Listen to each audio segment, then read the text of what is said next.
Bonjour les amis, dans notre série Raconte-moi une histoire. Aujourd'hui, je vous raconte une histoire de la mythologie grecque intitulée La boîte de Pandore. Lorsque Zeus créa le monde, seuls les hommes peuplaient la terre.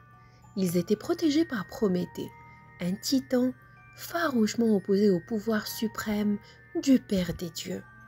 Dans la guerre qui opposait Zeus au Titan, le rusé Prométhée parvint à dérober le feu aux divinités de l'Olympe et le donna aussitôt aux hommes. C'est ainsi qu'il subit le terrible châtiment qui l'enchaînait au Caucase.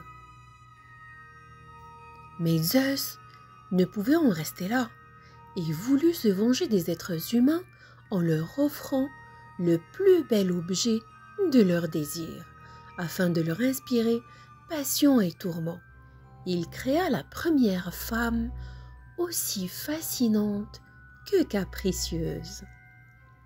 Pandore, c'était son nom, fut façonnée à partir de l'argile. Zeus dut demander à Héphaïstos de l'aider, et ils mirent au jour la créature la plus parfaite au monde. Ainsi, après des jours et des jours de labeur, les dieux, impatients, se pressèrent pour admirer enfin la ravissante jeune femme. Zeus avait intimé l'ordre à Athéna de lui insuffler la vie, et Pandore s'anima, gracieuse et sublime. Mais elle ne pouvait se présenter ainsi aux hommes, et la déesse dut dissimuler sa nudité sous un voile vermeil et étincelant, alors qu'Aphrodite l'apparaît de somptueuse atours et donnait à ses traits le privilège de la beauté auquel nul être ne saurait résister. Tous les dieux ajoutèrent à la nouvelle égérie un de leurs agréments pour atteindre à la perfection. Ainsi, douée de tous les talents, elle excellait aussi dans l'art du mensonge, tel que l'avait voulu Hermès. Zeus n'était que trop fier de son admirable créature dont la tendresse n'avait pas d'égal, et il décida de la présenter à l'homme. Or, Prométhée avait un frère, Épiméthée, connu pour être quelque peu déraisonnable. Zeus décida de lui offrir la main de la douce Pandore. À sa vue, Épiméthée fut aussitôt envoûté par le charme de cette créature. Un sentiment jusque-là inconnu l'étreignit. L'éclat du regard de la jeune femme suffisait à inspirer la passion et l'émerveillement. Elle était si somptueuse qu'il en oubliait la promesse faite à son frère. Il avait fait le serment à Prométhée de ne jamais accepter de présents provenant de Zeus. Mais il avait été foudroyé par l'amour et aurait donné sa vie pour passer le restant de ses jours auprès de la belle Pandore, qu'il gardait alors jalousement près de lui, loin des regards envieux des autres hommes, s'évertuant à satisfaire le moindre de ses désirs.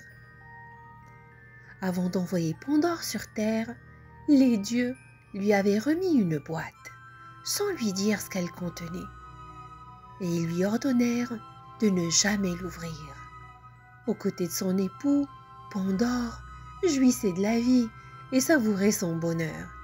Elle avait dissimulé la cassette des dieux, mais ses regards, intrigués, se portaient souvent sur elle, et comme celle-ci n'avait pas de serrure, il lui était difficile de réprimer son désir de connaître son contenu. Elle passait et repassait devant le coffret sans oser y porter la main, attirée par l'envie de lui ôter son couvercle, mais aussitôt arrêtée par le souvenir de l'interdiction formelle des dieux. Un jour, n'y tenant plus, elle s'approcha irrésistiblement de la boîte, et piquée par une trop vive curiosité, Pandore sentit grincer le délicat objet sous sa main.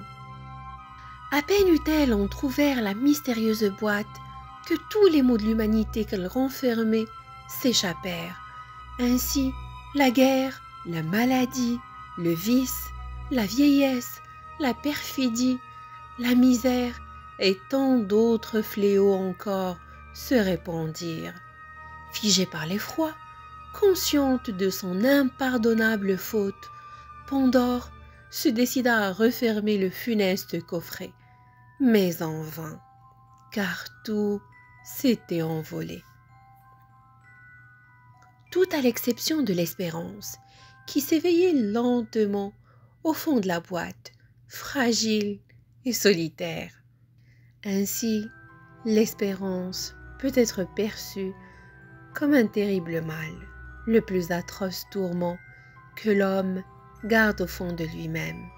Pour certains, au contraire, elle suggère que l'homme, lorsqu'il se voit frappé par le malheur, ne doit jamais perdre espoir. Ainsi se termine notre histoire de la boîte de Pandore. Si vous avez aimé cette histoire, n'oubliez pas de vous abonner à la chaîne pour agrandir notre famille. À bientôt!